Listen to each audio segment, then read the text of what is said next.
alle sammen. Mit navn er Camilla. Jeg er 26 år gammel.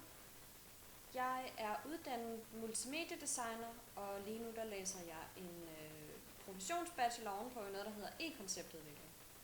Og det lyder rigtig fancy, men det er egentlig ikke meget mere end at udarbejde online koncepter, der spænder over flere forskellige platforme. For eksempel forskellige nye teknologier og sociale medier. Og jeg skal jo i praktik hos jer her til januar, hvilket jeg glæder mig rigtig meget til. Og Dan har bedt mig om meget kort lige at sige noget om, hvad det er, jeg skal arbejde med, når jeg kommer i praktik hos jer. I bund og grund så skal jeres hjemmeside forbedres, og det skal jeg komme med forslag til.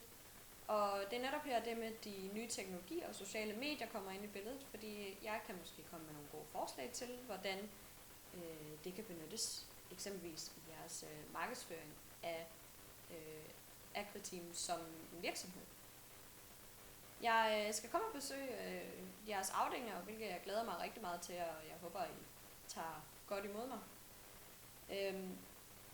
Der er ligesom 3 hovedpunkter, vi skal arbejde med her i min praktik, og det involverer kendskabsgraden til AgriTeam, simpelthen hvor synlige er ude i det danske land.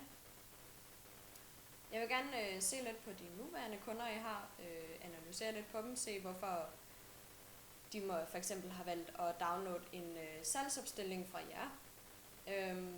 Og jeg vil gerne have lov at teste nogle af dem også, hvis der er nogen, der er villige til det, så vi kan se, hvad de for eksempel har haft af gode erfaringer med jeres hjemmeside, og hvad der eksempelvis har lavet dårlige erfaringer. Og den sidste ting, det er, at vi skal identificere de enkelte afdelingers ønsker, fordi I er selvfølgelig 7 forskellige afdelinger.